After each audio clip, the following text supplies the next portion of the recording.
Hello students, मैं Naresh Garhwal Vasudeva education channel पर आप सभी का स्वागत करता हूं। इस चैनल पर अपनी ज्योग्राफी के तहत कुछ क्लासें चल रही थी और उनमें से लास्ट जो क्लास हुई है, लास्ट जो वीडियो अपलोड हुआ है वो हुआ है पौनों से संबंधित पौने। और इनमें भी हमने जो पौने हैं उनकी बात की है वो थी स्थायी, सनातनी या प्रचलित पौने। प्रचलित पौने, ये जो स्थायी, सनातनी या प्रचलित पौने हैं, इनके अंतर्गत जिन पवनों की बात की गई है वो है एक व्यापारिक पवन, एक है पछुआ पवन,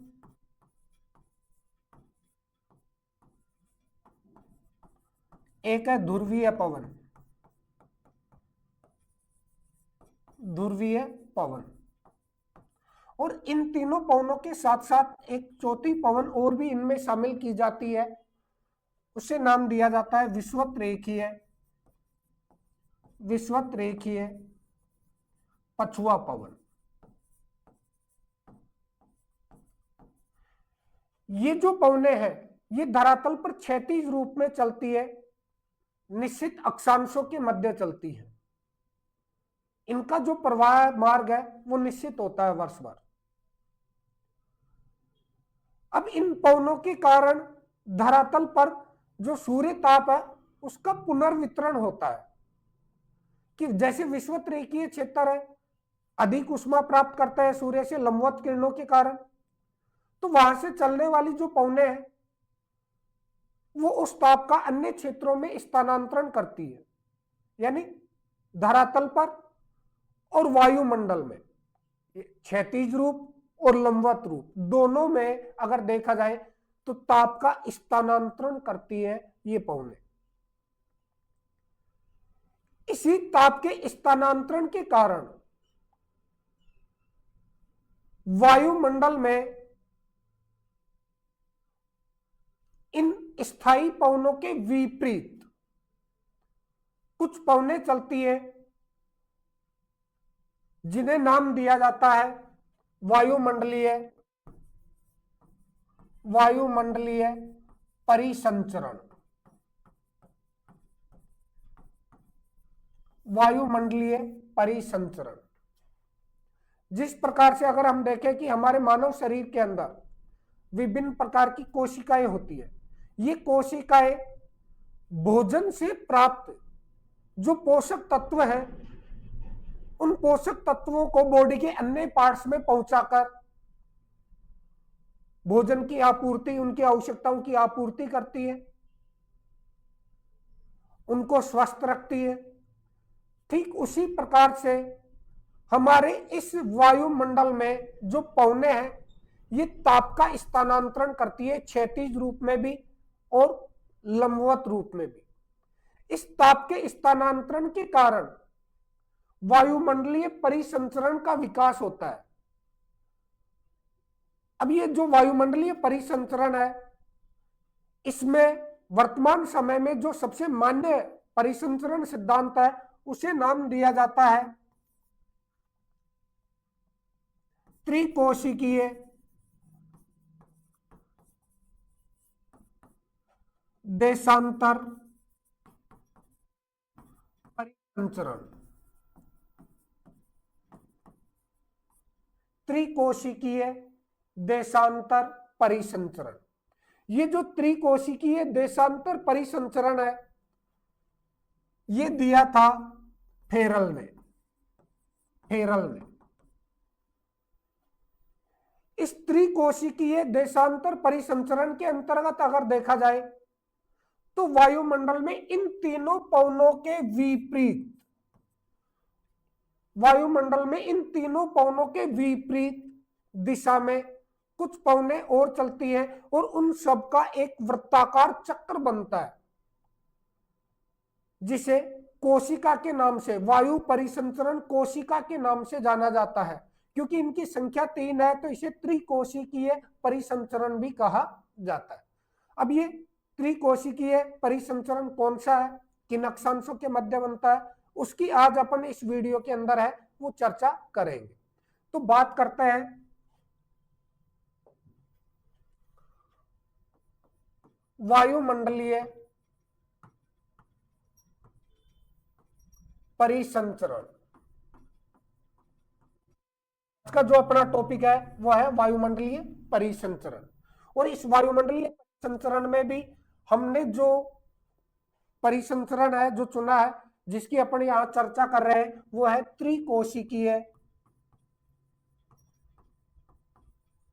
त्रिकोशिकीय देशांतर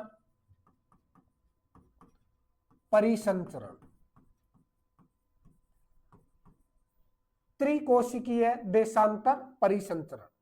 3 प्रकार की वायुमंडलीय कोशिकाओं का हमारे इस वायु पृथ्वी पर विकास हुआ है, और उनकी जो है प्रमुख विशेषताएं क्या है, किन अक्षांशों के बीच में ये कोशिकाएं विकसित हुई है, उनकी यहां चर्चा कर रहे हैं। सबसे पहले आता है हैडली कोशिका।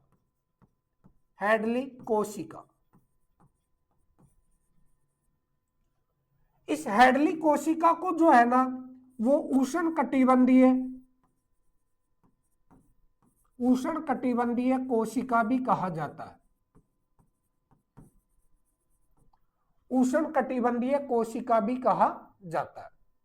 अब ये हैडली कोशिका है क्या, देखिए सामान्य रूप से अगर हम देखें तो ये अपनी पृथ्वी है।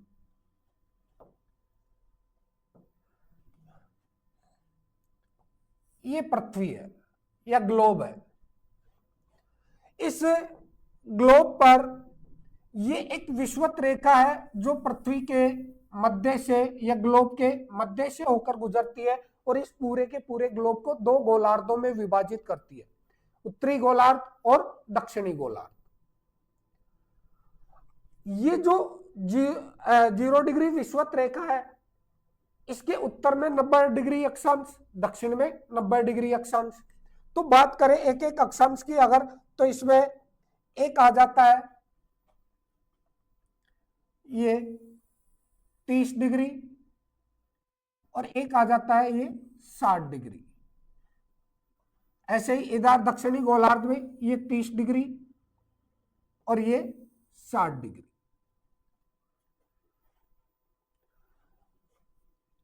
ये प्रमुख अक्षांश हो गए 0 डिग्री विषुवत रेखा, 0 डिग्री विषुवत रेखा,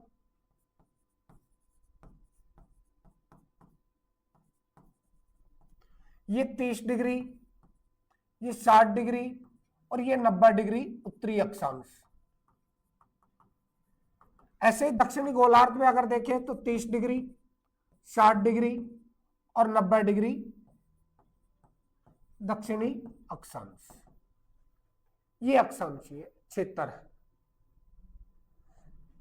इन अक्षांशीय क्षेत्रों की अगर बात करें तो यहां पर ये 30 डिग्री के पास में यहां जो है ना, यहां ये उपोषण उच्च दाब की पेटी पाई जाती है, यहां उपध्रुवीय निम्न दाब की पेटी पाई जाती है, ये ध्रुवों के पास में ध्रुवीय उच्च दाब की पेटी पाई जाती है, और विषुवत रेखा पर ये विषुवत रेखीय निम्न दाब की पेटी होती है। ये वायुदाब पेटियां होती है। इन वायुदाब पेटियों के अंदर कहीं पर उच्च वायुदाब होता है, कहीं पर निम्न वायुदाब होता है, और इसी के कारण पृथ्वी पर स्थायी सनातनी पवनों की उत्पत्ति होती है, जिन्हें हमने मूल रूप से विभाजित कर दिया था व्यापारिक पवनों में, पछुआ पवनों में और ध्रुवीय पवनों। अब होता क्या है कि धरातल के साथ तो वो तीनों पवनें चलती है, लेकिन इनके ठीक विपरीत दिशा में वायुमंडल में भी पवनें चलती है, और उन्हीं पवनों के वृत्ताकार मार्ग के कारण इस त्रिकोशिकीय देशांतरीय परिसंचरण का विकास होता है। इसमें पहला जो कोशिका आती है वो है हैडली कोशिका, जिसे उष्ण कटिबंधीय कोशिका के नाम से भी जाना जाता है। तो होता क्या है कि इस विषुवत रेखीय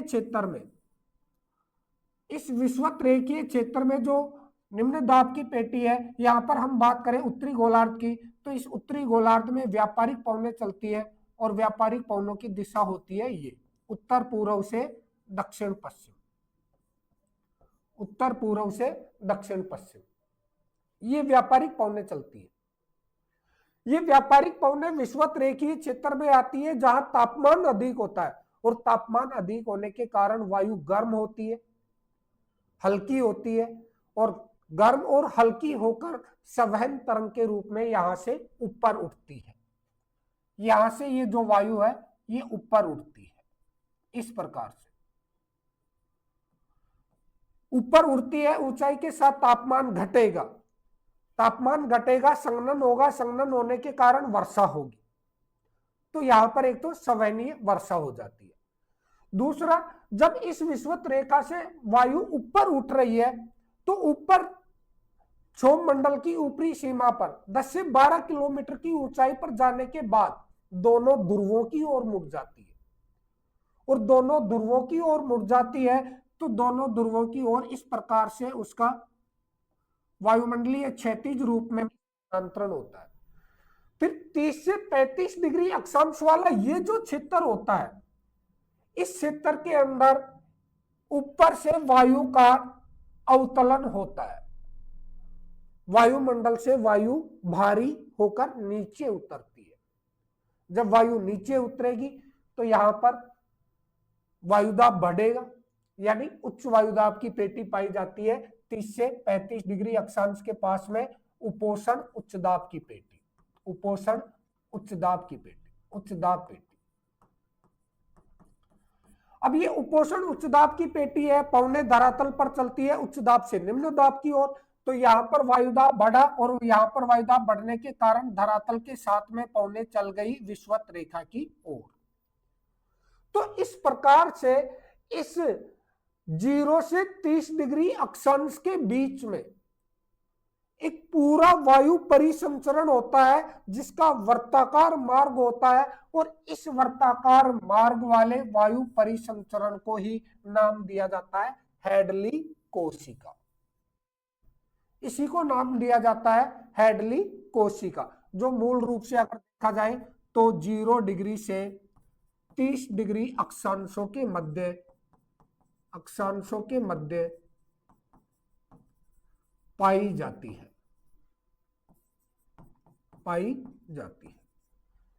यहां अगर हम देखें तो ये है नंबर 1, जिसे हैडली या उष्ण कटिबंधीय कोशिका के नाम से जाना जाता है।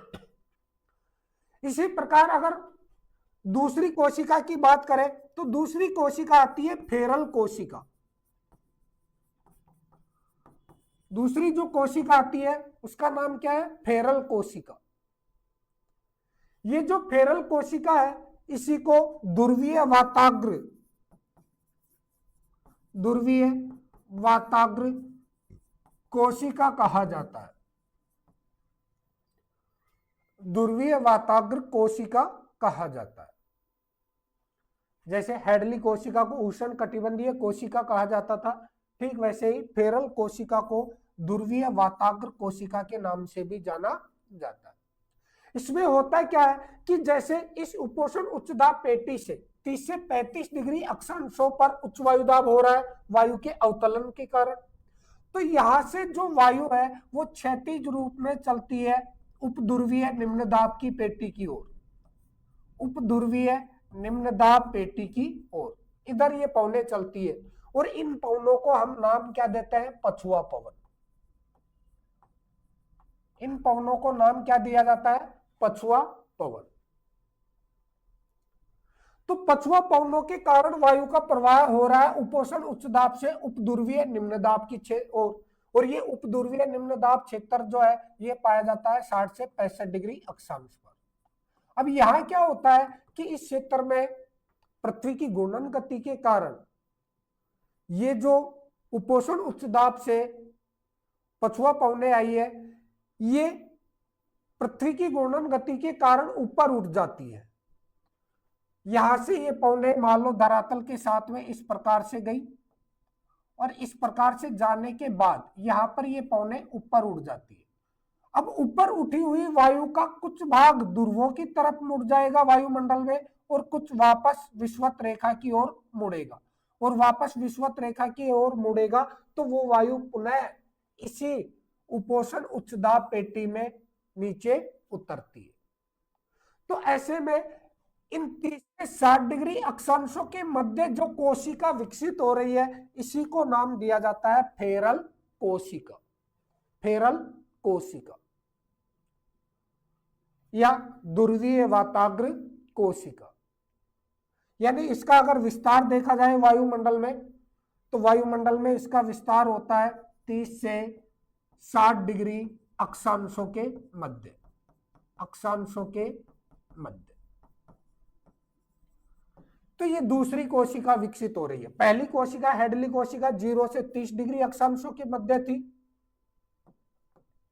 0 से 30 डिग्री अक्षांशों के मध्य। दूसरी फेरल कोशिका जो है ये 30 से 60 डिग्री अक्षांशों के मध्य विकसित हो रही है, यानी मध्य अक्षांशीय क्षेत्रों में उत्पन्न हो रही है। और उसके बाद तीसरी जो कोशिका आती है, इसे नाम दिया जाता है ध्रुवीय कोशिका। ध्रुवीय कोशिका, ये जो ध्रुवीय कोशिका है, इसका विस्तार अगर वायुमंडल में देखें तो यहां 90 डिग्री उत्तरी ध्रुव से 60 डिग्री उत्तरी अक्षांश के बीच में पाया जाता है। यानी यह कहूं कि ध्रुवीय उच्च दाब पेटी से उपध्रुवीय निम्न दाब पेटी के बीच में वायु जो परिसंचरण होता है, वायु में जो गति होती है, उसी को नाम दिया जाता है ध्रुवीय कोशिका। अब होता क्या है इसमें कि जैसे इस उपध्रुवीय निम्न दाब पेटी से जो वायु गर्म और हल्की होकर ऊपर उठी वायुमंडल में गई, वायुमंडल में क्षोभमंडल की ऊपरी सीमा तक जाती है, ये 10 से 12 किलोमीटर की ऊंचाई तक। अब वहां से इसका कुछ भाग उत्तरी ध्रुव की तरफ मुड़ जाता है, कुछ भाग इस उपोषण उच्च दाब पेटी की तरफ मुड़ जाता है, यानी निम्न अक्षांशों की तरफ मुड़ जाता है। अब ये जो ऊपर उठी हुई वायु है, ये उत्तरी ध्रुव के पास जाएगी और उत्तरी ध्रुव के ऊपर ये वायु अवतलित होगी, धरातल पर नीचे उतरेगी। धरातल पर वायु का अवतलन हो रहा है, वहां उच्च दाब विकसित होगा। हालांकि ध्रुवीय उच्च दाब पेटी ताप जनित वायुदाब पेटी है, लेकिन उस ताप जनित वायुदाब पेटी को अधिक सक्रियता प्रदान करने में इस ऊपर उतरती हुई वायु का भी योगदान होता है। और जैसे ही वहां यहां पर उच्च वायुदाब विकसित होता है, तो यहां से पवनें चलती है, कौन सी? ध्रुवीय पवनें, जिनकी दिशा व्यापारिक पवनों के समान होती है, दोनों गोलार्धों में। तो ये पवनें धरातल के साथ ध्रुवीय उच्च दाब से उपध्रुवीय निम्न दाब पेटी की ओर आ जाती है। तो यहां पर जो तीसरी वायु परिसंचरण पेटी का विकास होता है, कोशिका का विकास होता है, और उसका नाम आ जाता है ध्रुवीय कोशिका। ध्रुवीय कोशिका। तो ध्यान रखें, 3 वायु परिसंचरण कोशिकाओं का विकास हुआ है। नंबर 1 है आपके हेडली कोशिका, नंबर 2 है फेरल कोशिका, नंबर 3 है ध्रुवीय कोशिका। 3 कोशिकाओं का विकास हुआ है। ये हेडली कोशिका निम्न अक्षांशों में 0 से 30 डिग्री अक्षांशों के बीच में स्थित होती है। फेरल कोशिका 30 से 60 डिग्री अक्षांशों के बीच में विकसित होती है, और जो ध्रुवीय कोशिका है ये 60 से अक्षांशों के मध्य विकसित होती है। इन त्रिकोशिकीय देशांतर परिसंचरण को हम दूसरे माध्यम से भी समझ सकते हैं। जैसे अगर हम बात करें, मान लो कि ये आपकी एक देशांतर रेखा है। देशांतर रेखा मान लो, इसको जो भी नाम दिया जाता है अपन नाम दे देते हैं इसको 0 डिग्री ग्रीनविच रेखा। ग्रीनविच रेखा की देशांतर रेखाएं लंबवत होती है, उत्तरी ध्रुव को दक्षिणी ध्रुव से मिलाती है। लेकिन ये जो कोशिका सिद्धांत है, इसको समझने के लिए हम इसको क्षैतिज रूप में मान रहे हैं। अब ये जो ग्रीनविच रेखा है, इस ग्रीनविच रेखा के बीचों बीच समकोण से यहां से होकर एक अक्षांश रेखा गुजरती है, और उस अक्षांश रेखा का नाम होता है 0 डिग्री विषुवत रेखा।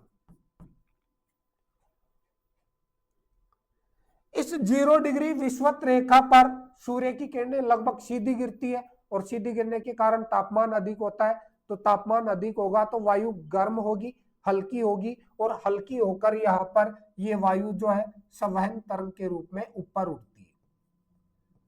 ये ऊपर उठती है,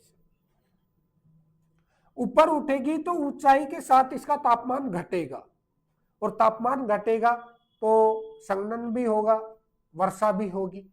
जब ये वायु 10 से 12 किलोमीटर की ऊंचाई पर यानी क्षोभ मंडल के ऊपरी भाग में पहुंच जाती है तो वहां से दोनों ध्रुवों की तरफ मुड़ जाती है। ये मान लो दक्षिणी ध्रुव है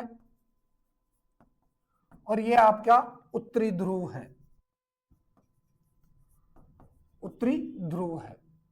तो ये दोनों तरफ मुड़ जाती है इस प्रकार से।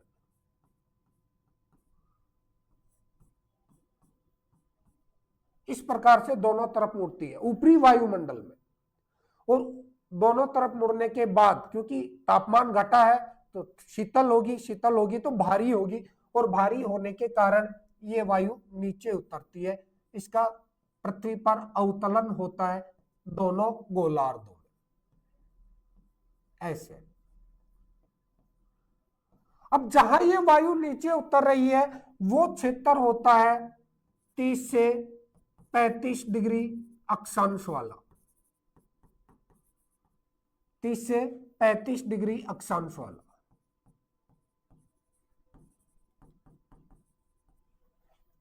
जहां वायु नीचे उतरेगी वो क्षेत्र होगा 30 से 35 डिग्री अक्षांश। अब वायु का अवतलन हो रहा है तो वायुदाब बढ़ेगा। यहां वायु ऊपर उठ रही है तो वायुदाब कम पाया जाता है, यहां वायु ऊपर से नीचे उतर रही है तो वायुदाब बढ़ेगा। और पवनें धरातल पर जो चलती है वो चलती है उच्च दाब से निम्न दाब की ओर। तो यानी यहां पर जो पवनें चलती है वो इस प्रकार से धरातल के साथ में पवनें चलती है, ये वाली। और इन पवनों को हम नाम दे देते हैं व्यापारिक पवन। इन पवनों को नाम क्या देते हैं? व्यापारिक पवन। तो यहां इस क्षेत्र में 0 से 30 डिग्री अक्षांश के बीच में वायु का एक पूरा संचरण, एक पूरा चक्र बन रहा है, और इसी चक्र को नाम दिया जाता है हैडली कोशिका। इसी चक्र को नाम दिया जाता है हैडली कोशिका। हैडली कोशिका पहली जो कोशिका होती है जो निम्न अक्षांशों में चलती है, हैडली कोशिका है। अब चूंकि यहां 30 से 35 डिग्री अक्षांशों पर उच्च वायुदाब का केंद्र विकसित हुआ तो यहां से जो पवन विषुवत रेखा की ओर आ गई इसको हमने नाम दे दिया व्यापारिक पवन। तो इसी क्षेत्र से एक पवन है, इसका ध्रुवों की ओर जो है प्रवाह होगा, ध्रुवों की ओर यहां से पवन जाएगी, और इस पवन को हम नाम देते हैं पछुआ पवन। पछुआ पवन। अब पछुआ पवन है वो चलती कहां से कहां तक है? उपोषण उच्च दाब से उपध्रुवीय निम्न दाब की ओर, यानी ये आपके आ जाता है 60 से 65 डिग्री अक्षांश, यानी उपध्रुवीय निम्न दाब पेटी। 60 से 65 डिग्री अक्षांश उपध्रुवीय निम्न दाब पेटी यहां पर पाई जाती है। यहां पर ये धरातल के साथ में ये पछुआ पवनें आ गई। अब इस क्षेत्र में होता क्या है कि यहां पर पृथ्वी की घूर्णन गति के कारण वायु ऊपर उठकर फैलती है। अब वायु ऊपर उठकर फैलेगी, यहां पर भी ये वायु लंबवत रूप में ऊपर उठ रही है इस प्रकार से, और जब ऊपर उठेगी वो ही क्षोभ मंडल के ऊपरी भाग में जाएगी। तो ऊपरी भाग में जाने के बाद ये अपने दाएं और बाएं, इसका कुछ भाग दाईं तरफ मुड़ जाएगा, कुछ भाग इसका बाईं तरफ मुड़ जाएगा इस प्रकार से, और फिर वहां से इसका धरातल की ओर अवतलन होगा। ये वायु बस धरातल के ऊपर उतरती है इस प्रकार से। तो यहां इस पछुआ पवन के विपरीत वायुमंडल में, विपरीत दिशा में वायुमंडल में पवनें चल रही है और इससे जो वायु परिसंचरण, वायु का एक पूरा चक्कर विकसित होता है, इसे नाम दे दिया जाता है फेरल कोशिका।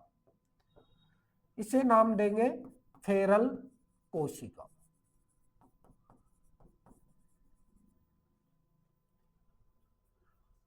अब इस फेरल कोशिका के बाद इसी उपध्रुवीय निम्नदाब पेटी से जो वायु ऊपर उठी थी, उसका कुछ भाग जैसे कि इधर डायग्राम में दिखा रखा है कि ध्रुवों की ओर भी आकर ध्रुवों पर अवतलित होता है, तो ध्रुवों पर वायुदाब अधिक पाया जाता है।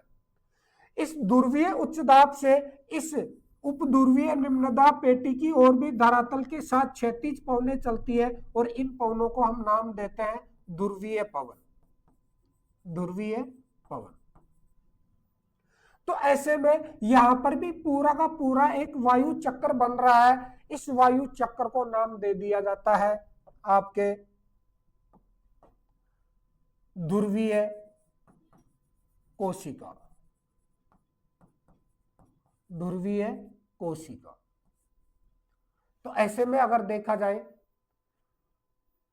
तो धरातल पर चलने वाली व्यापारिक पछुआ और ध्रुवीय पवनों के विपरीत वायुमंडल में विपरीत दिशा में वायु का परिसंचरण होता है और उसी परिसंचरण के कारण जो एक वृत्ताकार चक्र विकसित होता है, उस चक्र को नाम दिया जाता है कोशिका। और इनकी संख्या क्योंकि 3 है तो इसे नाम दे दिया जाता है त्रिकोणीय या त्रिकोशिकीय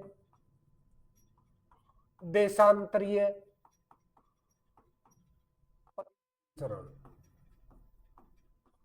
परिसंचरण। और ये जो त्रिकोशिकीय देशांतरीय परिसंचरण है, ये दिया था फेरल ने। यहां से कॉम्पिटिशन के अंदर बहुत सारे क्वेश्चन पूछ लिए जाते हैं, जैसे नेट का एग्जाम हो, जो स्कूल व्याख्याता का एग्जाम हो, तो वहां से पूछ लिया जाता है कि निम्न अक्षांशों में वायु परिसंचरण की कौन सी कोशिका का विकास होता है? हेडली कोशिका। मध्य अक्षांशों में फेरल कोशिका, उच्च अक्षांशों में ध्रुवीय कोशिका। या फिर यह कहा जाए कि व्यापारिक पवनें कौन सी कोशिका का विकास करती है? हेडली कोशिका का। पछुआ पवनें फेरल कोशिका का विकास करती है और ध्रुवीय पवनें ध्रुवीय कोशिका का विकास करती है। तो ऐसे में यहां से कॉम्पिटिशन के लिए ये टॉपिक है वो बहुत ही इंपॉर्टेंट है। जय हिंद।